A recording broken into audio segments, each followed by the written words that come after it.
Pernah nggak sih kalian ngalamin gitu, punya motor baru terus suka modifikasi, apa yang kalian ingin pertama dimodifikasi? Pasti knalpot racing.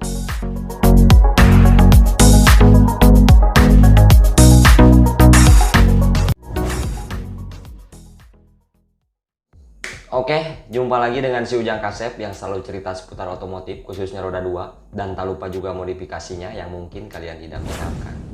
Gimana? Pada sehat? Mudah-mudahan semuanya sehat lah ya, karena memang itu yang diharapkan semua orang manusia.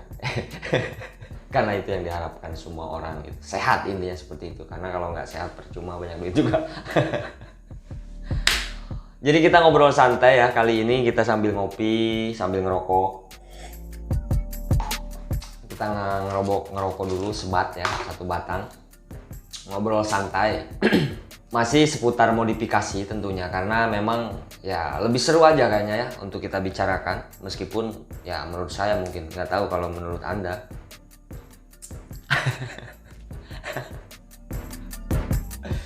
Jadi saya di sini terutama akan bahas satu spare part, yang dimana spare part ini udah jadi makanan pokok ya, khususnya buat modifikasi, yaitu knalpot racingnya. Ya pasti kalian sudah paham karena melihat thumbnail dan judul. Mungkin kalian berpikir-pikir lah kan, lihat thumbnail dan judul tuh, ini apa ini dalamnya gitu. Dalamnya ya seperti ini ya, dalamnya itu ya kayak gini gitu ya. Intinya semoga ada manfaatnya buat kalian semua gitu, apa yang saya bicarakan. Sebat santai. Musik.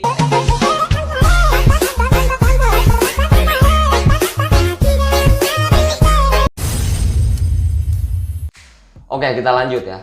Jadi mungkin pertanyaan pertama itu, kenapa orang lebih cenderung suka dengan knalpot racing, terutama anak-anak muda ya, motor baru pasti knalpotnya diganti. Oke, ngaku aja lah, ngaku. Itu pengalaman saya pribadi sih, yang dimana memang knalpot ini salah satu spare part yang wajib mungkin bagi saya itu dulu awal. Jadi kita sebelum modifikasi kemana-mana itu pasti larinya ke knalpot dulu gitu, seperti itu. Nah, untuk knalpot sendiri itu banyak banget jenisnya ya, mau dari yang murah, yang mahal sekalipun ada gitu, tergantung cc motor tersebut ya. Karena kalau cc-nya semakin besar, harganya pun semakin besar, seperti itulah.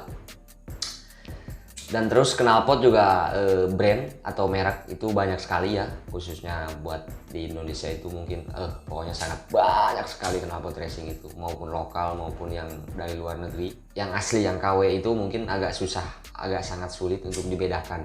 Mungkin kalian ya mungkin pinter-pinter sendiri aja sih. Buat apa sih sebenarnya fungsinya knalpot racing ini? Fungsinya buat bikin berisik sebenarnya. Nggak tahu ya kalau fungsi yang sesungguhnya sih, sebenarnya buat ajang-ajang balap knalpot racing itu, yang dimana knalpot racing diciptakan itu buat membantu dapur pacu ya. Jadi biar pembuangan gas itu lebih maksimal gitu ketimbang yang knalpot bawaan dari SNI atau standar. Intinya seperti itu. Jadi fungsinya tuh buat seperti itu, buat ajang-ajang balap gitu. Tapi kenapa kok banyak sekali berkeliaran di jalan raya, khususnya anak-anak muda ini memang sangat mengagumi gitu sosok-sosok ya, suara-suara yang gimana gitu ya kan. Apalagi yang udah 2,5, yang udah 4 silinder itu knalpot racing itu sangat diwajib-wajibkan gitu. Ya berbagai suara, berbagai macam gitu. Adapun yang standar bobok, ember lah bahasa ini segala macam, itu sangat banyak sekali di Indonesia. Jadi mana yang lebih kalian suka gitu ya kan, yang racing, yang beli racing, atau yang knalpot standar versi bobok gitu, segala macam lah itulah. Ya pokoknya sangat marak sekali, sangat banyak sekali, makanya banyak banget pilihannya gitu. Tapi kalian juga jangan sampai ya, karena memang ada beberapa kasus gitu, itu terutama ya saya punya teman atau saudara gitu, ada yang merelakan knalpot ori itu ditukarkan begitu saja dengan knalpot racing. Udah gitu mending mereknya atau keoriannya, kebagusannya itu bagus. Ini mah knalpot yang ya bisa dibilang sangat jelek sekali, tapi rela ditukarkan dengan knalpot original gitu. Jangan sampai seperti itu. Mending kalian kalau emang mau ya nabung dulu gitu ya kan. Ya mungkin kalau untuk alasan-alasan tertentu ya itu mah berada pada diri kalian ya. Kalau emang kalian punya alasan tersendiri kalian kenapa ganti knalpot racing, boleh tulis aja di kolom komentar ya. Jadi apa alasan kalian ganti knalpot racing seperti itu.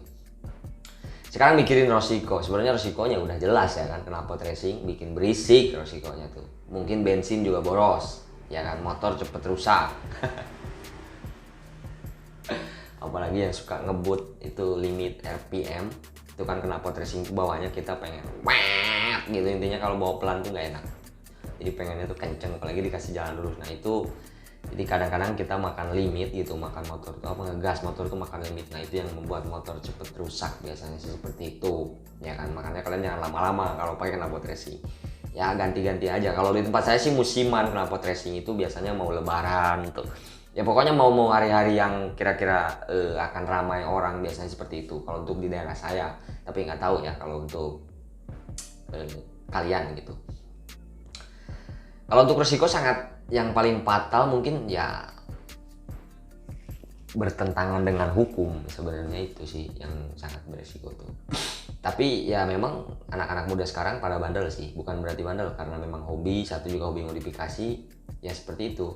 Jadi ya udah dilabrak aja gitu, padahal itu nggak boleh sebenarnya, apalagi untuk di perkotaan. Tapi untuk di daerah sih mungkin masih aman-aman aja ya kan. Mungkin kalau untuk di kota itu lebih gimana ya, lebih kayak mungkin kalian bawa motor tidak akan bebas gitu loh, apalagi di musim-musim razia itu. Kalau musim-musim razia ya udah pasrah berarti ya kan. Tapi banyak sih cara-cara kayak menghindari ya seperti itu. Intinya kalau emang nggak mau ngambil resiko kena jalur hukum, berarti ya jangan keluar saat di musim razia. Adapun ya kalian pasti kalau emang udah tinggal di daerah, suatu daerah, di kota mana gitu, dan udah lama, itu pasti paham jalur mana nih yang harus dilalui kan untuk memakai knalpot racing. Dan biasanya pada keluar tuh malam hari gitu, biasanya sih seperti itu, tapi tidak semua lah.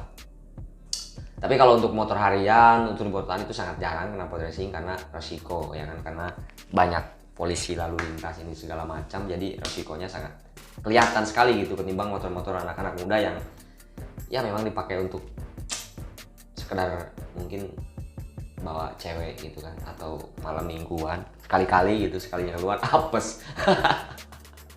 Ya itu sih tergantung hoki-hokian aja sih kalau masalah kayak gitu mah. Kalau masalah seperti itu mah, kalau emang hoki ya lepas berarti aman, kalau nggak hoki ya udah gitu. Dan harus diingat ya, modifikasi itu kalian harus mengutamakan fungsi bukan gaya ya. Ingat, fungsinya itu harus sangat dijunjung tinggi ya. Jadi buat kaum muda di sono jangan sampai salah kaprah untuk memodifikasi motor. Jadi harus tempatkan pada tempatnya, fungsikan pada fungsinya seperti itu. Oke?